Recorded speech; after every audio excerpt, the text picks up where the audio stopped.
You're driving on a perfectly smooth 6-lane highway at 100 kilometers per hour. No cities, no mountains, no coastline. Just endless ocean in every direction. The water stretches so far that it almost feels like you've left Earth behind. For nearly 20 minutes, nothing changes except the sound of your engine and waves crashing hundreds of meters away. Then, something strange happens. The road ahead slowly begins to slope downward. At first, you barely notice it, but within seconds, the horizon starts rising in your windshield. The ocean seems to climb higher and higher, until one unbelievable realization hits you. This highway isn't crossing the sea. It's about to disappear beneath it. No ferry, no drawbridge, no science fiction. You're literally driving into the ocean through a massive concrete tunnel built under the seabed, while gigantic cargo ships, some as long as entire city blocks, sail directly above your head without even knowing you're there. Welcome to the Hong Kong Zhuhai Macau Bridge, the longest sea crossing ever built by humanity. A 55-kilometer engineering masterpiece that combines bridges, artificial islands, and the world's longest underwater road tunnel beneath the open sea. Now here's the crazy part. This wasn't designed this way because engineers thought it would look cool. It happened because they ran into an engineering problem that seemed completely impossible to solve. And trust me, when you hear the challenge, you'll understand why experts around the world were scratching their heads. Before we dive into the construction, let's understand the location. The Pearl River Delta in southern China isn't just another coastline. It's one of the busiest manufacturing regions on Earth. Cities like Guangzhou, Shenzhen, Dongguan, Hong Kong, Zhuhai, and Macau form an industrial powerhouse where millions of products are manufactured every single day before being shipped across the globe. That means the water between these cities isn't empty. It's one of the busiest shipping routes in the world. Every single day, more than 4,000 ships pass through this channel. Think about that for a second. That's not 4,000 ships in a month or even a week. That's 4,000 vessels every single day, creating a non-stop highway of steel on water. Massive container ships, oil tankers, ferries, fishing boats, and cargo vessels move through this corridor 24 hours a day. Connecting both sides of this busy waterway sounded simple. Just build a bridge. Except it turned out to be one of the most difficult engineering puzzles of the 21st century. So, why couldn't they simply build one giant bridge across the water? It sounds like the obvious solution, right? Engineers thought exactly the same thing. Need to cross the sea? Build a bridge. Simple. Well, it stayed simple for about 5 minutes. Then reality showed up. To understand the problem, picture one of the world's largest container ships. These floating giants can be taller than a 20-story building, from the waterline to the top of their cargo stacks. Thousands of containers ride on a single ship, carrying everything from smartphones and cars to the shoes sitting in your closet. Every day, over 4,000 vessels pass through the Lingdingyang shipping channel. This route simply couldn't be blocked, even for a few hours. Global trade depended on it. So, engineers had one clear requirement. The bridge had to be extremely high, not just a little taller. We're talking about bridge towers soaring hundreds of meters into the sky so that the largest cargo ships on Earth could safely sail underneath without slowing down. Problem solved? Not even close. Because right above that exact shipping lane sat another highway. A highway in the sky. The flight path of Hong Kong International Airport. Thousands of aircraft descend through this corridor every year. Safety regulations strictly limit how tall any structure can be in that area. If bridge towers reached the height needed for cargo ships, they would interfere with aircraft approaching one of Asia's busiest airports. Now imagine being the chief engineer in that meeting. One team says, the ships need the bridge higher. Another team replies, the airplanes need the bridge lower. Congratulations! You've officially been handed an impossible homework assignment. There was literally no height that could satisfy both requirements at the same time. Make the bridge lower, and ships couldn't pass. Make it higher, and aircraft safety rules would be violated. And if that wasn't enough, Mother Nature decided to join the meeting too. The Pearl River estuary is home to the rare Chinese White Dolphin, a protected species. Large-scale dredging and land reclamation could destroy their habitat, so environmental restrictions were incredibly strict. Most engineering firms would have politely packed up their drawings, grabbed a coffee, and said, "Thanks, but no thanks." But the Chinese engineering team didn't walk away. Instead, they came up with an idea so bold that it sounded almost ridiculous. If the bridge couldn't go higher, why not send the highway lower?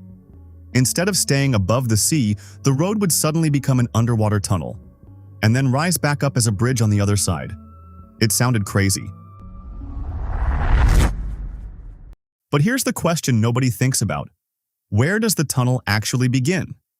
On land, that's easy. A tunnel simply starts from the shoreline.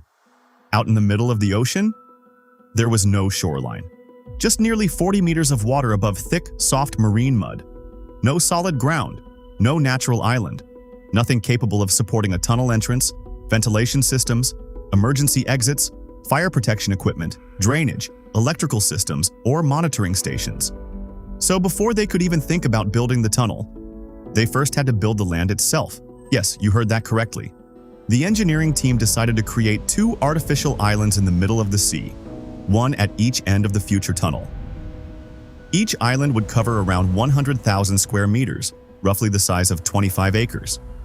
And remember, none of this land existed before the project began.